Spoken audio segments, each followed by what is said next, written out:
One day, I woke up and I thought, I'm going to be better today. I'm going to be better today. And I went out and I thought, I'll go and get some stamps because I wanted to write.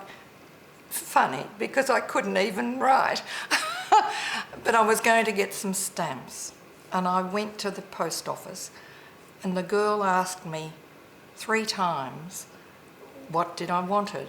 And I couldn't even get overseas stamps out.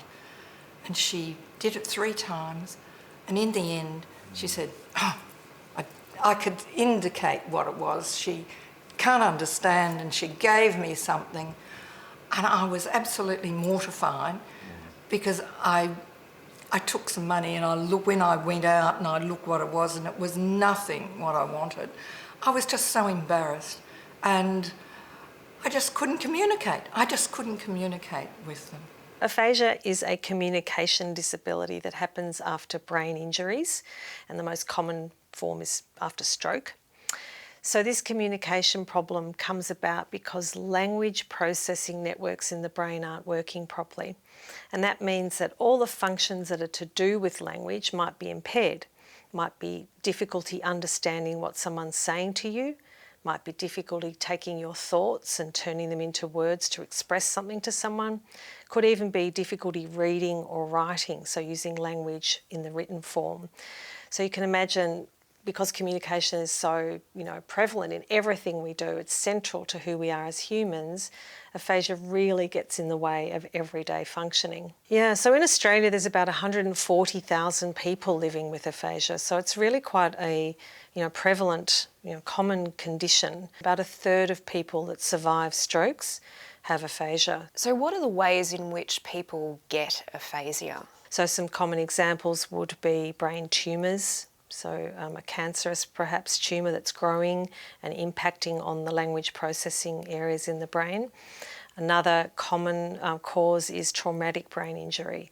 So, for example, people that have car accidents and get a knock to the head, people that fall off ladders and knock their head on the ground, domestic violence injuries can cause traumatic brain injury. And then the other smaller sort of cause of aphasia are infectious diseases that impact the brain, and they're rarer but that do happen. Aphasia is a disorder of language processing, so that means it is any difficulty in understanding and in using language. So that can mean difficulty with listening, with reading, with talking, with writing, and in fact any use of symbols. So even things like mathematics and interpreting pictures can sometimes be hard. All right, your next question is, so that part of the brain isn't functioning anymore, and what needs to happen then is we need to find ways to get around that part that is damaged. So it's making it a lot harder for someone to access words and sentences that they previously would have been able to say easily. What is a chair? Yeah, what is a chair for? You can sit on it.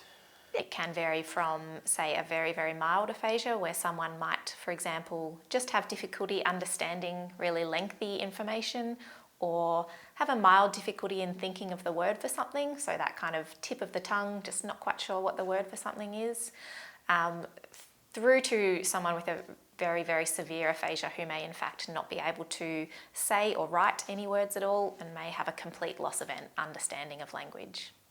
Are you able to give us an insight into what aphasia is?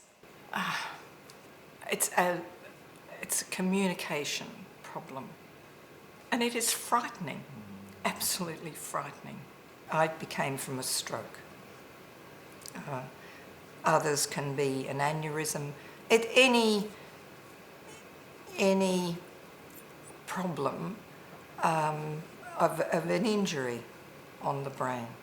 It's as if I'm having to translate from another language into it, and I'm trying to remember the words as to what it is, which is a long forgotten word. It's very slow. They think that you're dumb, but it is not the fact of intelligence, that it's a communication problem. Mimi was making sounds when she was talking to me, but they weren't words, or if they were words, they weren't meaningful words. Sometimes it was just gobbledygook. This is in the early days. Equally, when I was trying to say something to her, I could see quite clearly that it wasn't making any sense to her. So there we were, both wanting to talk to each other, and it wasn't working. And the same thing happened with family and friends. But behind all that, you know that the brain is still working. It's just not coming out. What happens is when we're together is that people would start to try to talk with Mimi. And firstly, you'd have to slow them right down. But then that would last 2 or 3 sentences, and then they would speed up again. After you've told people 3 or 4 times, please slow down, they'd stop trying to talk to Mimi and they would talk to me. But that's immediately isolated Mimi out of the conversation.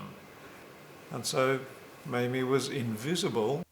Can you recover from aphasia? There usually is some degree of recovery.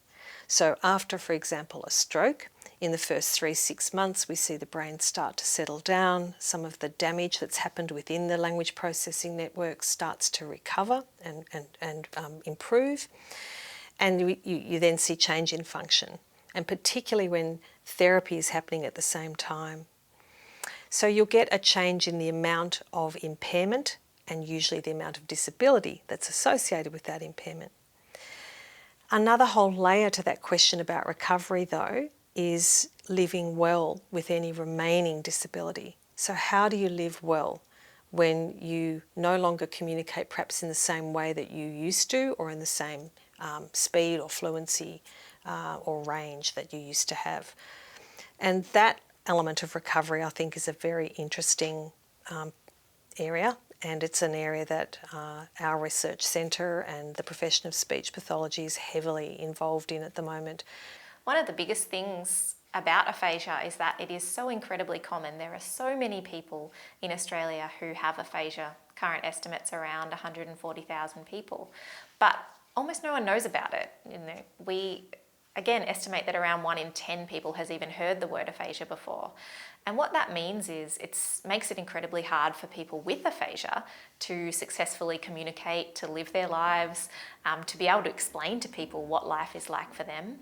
And it also makes it more difficult to get things like funding, as well as making inroads into that research. So the more people know about it, the more hope we can have for working on effective rehabilitation strategies, but also just improving the lives and the experiences of people who have aphasia.